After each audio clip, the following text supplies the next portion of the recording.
मेधा शुरू से ही पढ़ने में होशियार और मेधावी छात्रा थी। अच्छी पढ़ाई के बाद अच्छा कॉलेज सिलेक्शन और फिर बहुत अच्छी जॉब। तूने तो मेरा नाम रोशन कर दिया मेधा। अरे लेकिन ये जो काम करने का तरीका है ना, इसे बदल ले। 18 घंटे काम करेगी तो कल को बच्चा कैसे संभालेगी? तुम्हारी तरह पागल नहीं हूँ माँ, जो बच्चे और परिवार में फंस जाऊँ। मैं तो जिंदगी खुल कर जीऊंगी। सब कहने की बात होती है बेटा, अपने बच्चे का सुख हर कोई चाहता है। वक्त बीतता है और मेधा की शादी हो जाती है। शादी के कुछ सालों में ही मेधा एक सुंदर से बेटे की माँ बन जाती है। अरे यार, मेरी मैटरनिटी लीव खत्म हो रही है, क्या करे? माँ भी नहीं आ सकती, कैसे मैनेज करूँ? ऐसा करते हैं, इसके लिए एक केयर टेकर रख लेते हैं, वो देखा करेगी इसे। मेधा को पति की बात जंच जाती है और वो केयर टेकर की तलाश शुरू कर देती है। एक दिन उन लोगों के घर एक महिला आती है जो दिखने में पढ़ी लिखी लगती है। जी, क्या काम है आपको? मैम, मेरा नाम स्नेहा है। आपका एड देखा केयर टेकर का, क्या मैं आपके यहाँ काम कर सकती हूँ?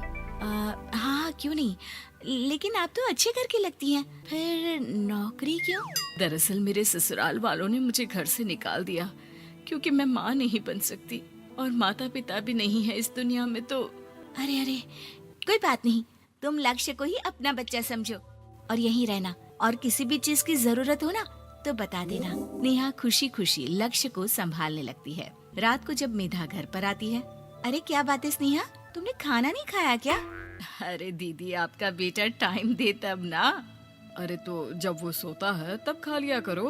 तब तो मैं इसके पास ही बैठी रहती हूँ। कोई मच्छर या कीड़ा काट ले लक्ष्य को तो अब आप पकड़ो, मैं खाना खा लेती हूँ। स्नेहा वहाँ से चली जाती है। बहुत ही अच्छे से ख्याल रख रही है ये लक्ष्य का। मेधा, इतना तो शायद तुम भी ध्यान नहीं देती। मेधा को पति की बात बुरी तो लगती है, लेकिन कुछ नहीं कहती। धीरे धीरे स्नेहा मेधा और उसके पति के साथ बाहर भी जाने लगी। सुनो, स्नेहा को भी बाजार ले चलते हैं, वो क्या है ना, लक्ष्य को देख लेगी जब तक मैं शॉपिंग कर लूंगी। हाँ चलो, वैसे मैं चाह रहा था कि लक्ष्य को लेकर हम दोनों ही चलते। क्या यार, तुम तो फ्री में इमोशनल हो जाते हो, कितना देख लेंगे हम दोनों मिलकर, ले चलो उसे। कार से निकलकर मेधा और लक्ष्य रोड क्रॉस कर रहे थे कि सामने से कार आ जाती है। मेधा का ध्यान नहीं होता, लेकिन स्नेहा तुरंत लक्ष्य को मेधा से छीन लेती है। मेधा गिर जाती है और कार मेधा को छूकर निकलती है, जिससे मेधा को खून आ जाता है। पति मेधा को हाथ देकर उठाता है। स्नेहा लक्ष्य को लेकर गले लगाई रहती है। थैंक्स स्नेहा, मैंने तो ध्यान ही नहीं दिया था कि कार आ रही है। स्नेहा का गुस्सा मालकिन पर टूट पड़ता है। अरे कैसी माँ है आप, अगर आज कुछ लक्ष्य को हो जाता तो मैं आपको कभी माफ नहीं करती। छोटा सा बच्चा है, उसे चोट लगती है तो पता है कितनी तकलीफ होती है। पति भी स्नेहा को देखने लगता है कि उसे क्या हो गया।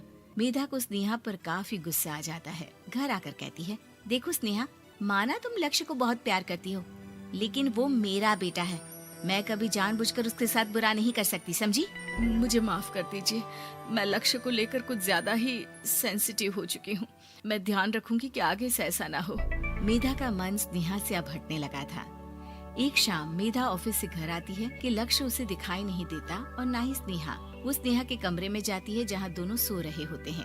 अरे स्नेहा, लक्ष्य को आज इस कमरे में क्यों सुला दिया? दीदी, मुझे नींद आ रही थी, ऐसे में उसे कमरे में अकेले लिटाना मुझे ठीक नहीं लगा। मेधा बच्चा उठाने लगती है कि स्नेहा टोक देती है। रहने दीजिए ना दीदी, सो रहा है, फालतू में नींद खराब हो जाएगी। मेधा को गुस्सा आ जाता है और वो बच्चा उठाकर वहाँ से चली जाती है। अगले दिन मेधा स्नेहा को बुलाती है, साथ में एक और लड़की खड़ी होती है।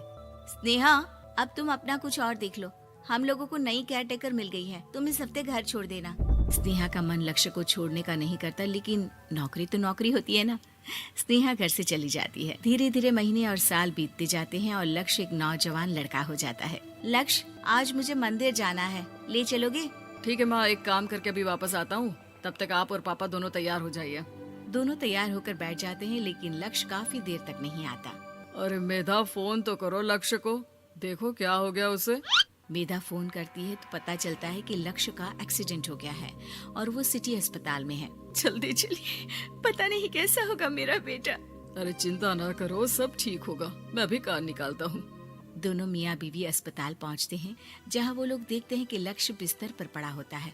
एक महिला इन्हें यहाँ लेकर आई है, वो वहाँ बैठी है, लेकिन फिलहाल तो आप लोगों को इनके लिए किडनी का प्रबंध करना होगा। एक्सीडेंट में इसकी किडनी डैमेज हो गई है। मेरी ले लीजिए डॉक्टर साहब, मेरे बेटे को बचा लीजिए। नहीं नहीं, आप माँ हैं, आपकी नहीं ले सकते, पिता की भी नहीं। आप किसी रिलेटिव या दोस्त से पता कर लें और हाँ थोड़ा जल्दी करें क्योंकि देर होने से मामला बिगड़ सकता है।